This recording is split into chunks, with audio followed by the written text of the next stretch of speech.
Hey, what's going on YouTube? How's it going? It's your boy the Chaz, and today I am going to be bringing you one of my amazing box reviews where I'm just going to go through all the brand new cards, give you my opinion on them, good, bad, mostly bad, and yeah, let's just jump into it.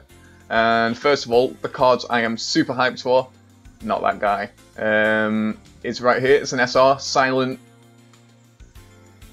Psychic Wizard. Is a really cool tech. There's not too much psychic support in this box, but I'm really happy that we're getting some in the form of Silent Psychic Wizard.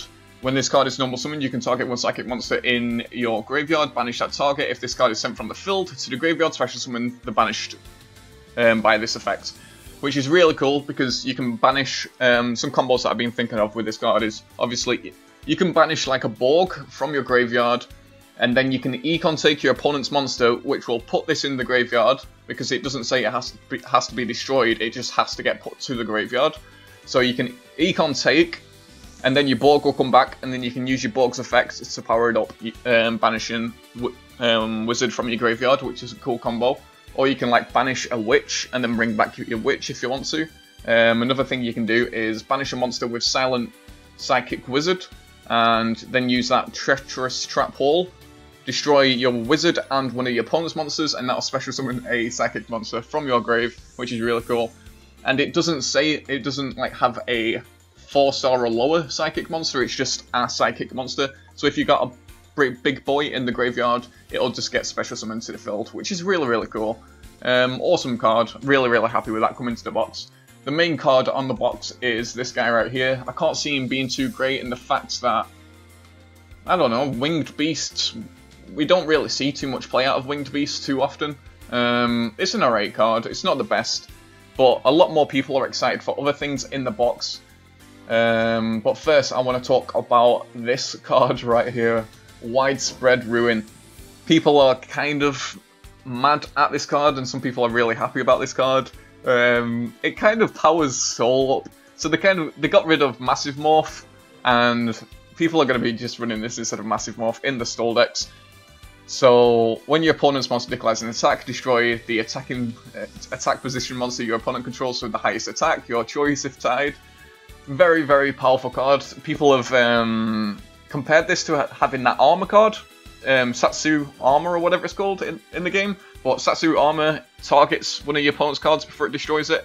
This does not target, it just destroy the attacking position monster. And if they have two of the same attack, then you decide. Very powerful card. It's going to see so much play in stall decks or toxic decks and stuff like that. This is one of them cards in a mini box where you're going to see it in so many different decks. It's not just limited to one different deck. Pretty cool card. And the deck everyone's really hyped for is these Fur Hire cards, but I can't see them being too good. People have already asked me what I think of them. It's going to be like a tier 3 deck or a not tier 2, but tier 3, tier 4. It's not going to be too great. I just can't see them comboing too well. Maybe it's going to be the same thing like I said about Sylvans. It might turn out to be an absolutely beast of a deck, but right now, just reading through the effects and everything, I can't see them being too great.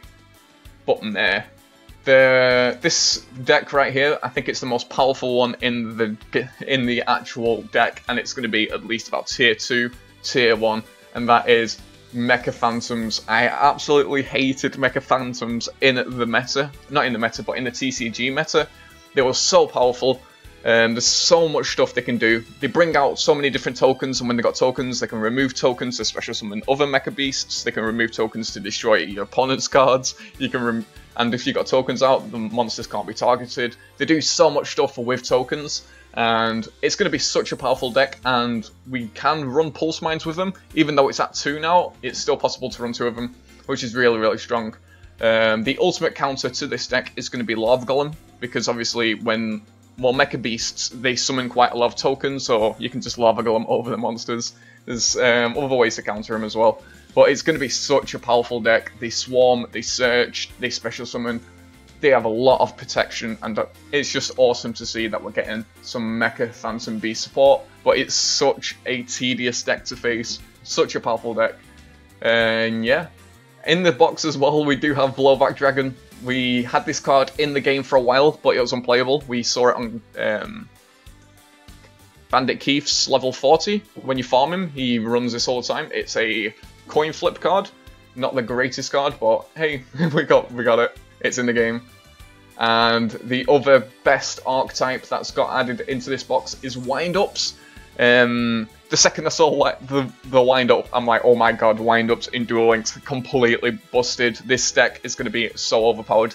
Then I looked through other cards, and we don't have WindUp Shark, WindUp Magician, or WindUp Snail. So the deck's not as powerful as it is in the CCG, or it's not going to be super crazy powerful in Duel Links. It's still going to see a lot of play and be very, very powerful.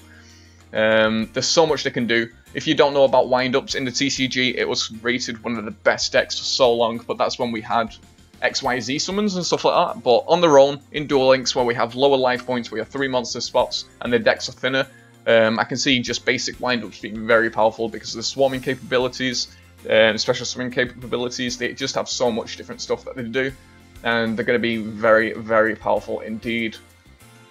So the best two archetypes in this box are 100% Mecha Phantom Beasts and WindUps. Really happy that we got WindUps, but at the same time, a bit disappointed we don't have the Shark, Magician, or Snail. So we have more of the Fur Hires and stuff like that. Oh yeah, people are very happy as well. We got more Worm support. A lot of people are going to be going ham sandwich with Worms. With all these Worms being added to the game, we're going to see a lot more, I don't want to say like cancerous decks, but at the same time we're going to see a lot more cancerous decks with Worms.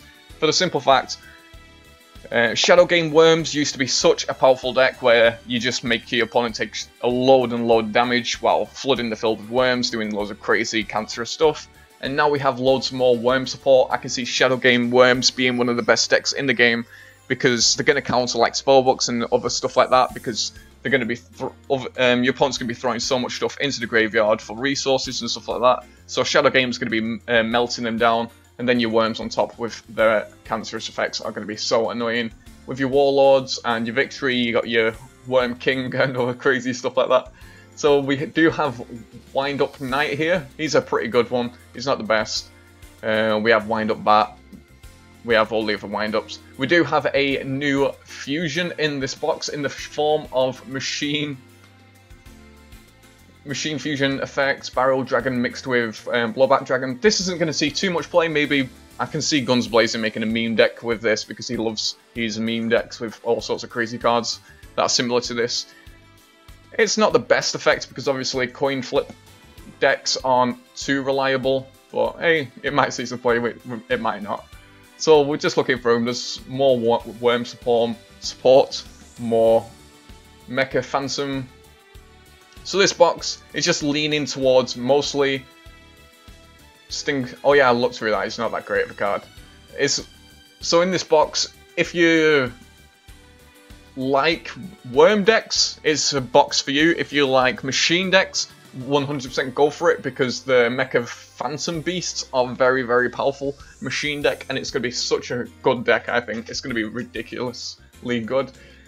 And yeah, there's WindUps, Worms, and Mecha Beasts, which are three very fun and interactive decks, I guess. Just really, really cool to see in the game. Obviously, we do have a few Psychic cards, but I'm going to experiment with them quite a lot because everyone knows I love my Psychics. The main card in the box, it's like so random because it doesn't mix with any of the other archetypes. Maybe it mixes kind of well with the Mecha Phantom Beasts, but you're going to be just relying on machines, not winged beasts and stuff like that, because you want to be running your pulse mines and other crazy stuff. But yeah, it looks like a really, really cool, fun mini box, and it has some potential to be meta changing because these archetypes in the TCG were very, very powerful. I'm not sure about Worms, but we already know Worms are very annoying and can be competitive. But I'm on about WindUps and Mecha Phantom Beasts. They're going to be really competitive, I think. They're going to be like game-changing in a way. Are they going to shut down spellbooks and be like completely like game-changing and just like shut down the meta completely? I have no idea, but we're going to just have to wait and find out. But the card I'm most excited about is Psychic Wizard, because I love my Psychic decks, and I just want to experiment with it, because it does look a lot of fun. I'm looking forward to Widespread Ruin as well, because I love my stall decks and stuff like that, and I think it will make a great addition to the decks. And I'm also really looking forward to WindOps, because I ran WindOps in the TCG, and they were so good, so amazing, did so many different things, and in Duel Links, I'm actually pretty happy they didn't add Wizard, because I think it would have made the deck a little bit too crazy. But yeah, that's going to do it for today's box review. I'll give you my overview on what I thought about most of the stuff. Obviously, I didn't talk too much about the Fur Hire cards because I don't know too much about them, but what I've read through them, they're just going to be a mediocre deck. It's not the main focus of this box, I think. The Phantom Beasts and the Windups and the Worms are going to be the 3 best things from this box, I think. So thank you guys for watching. If you did enjoy this box review, please slap a like on the video, subscribe if you're new, and I'll catch you guys in the next video. Peace!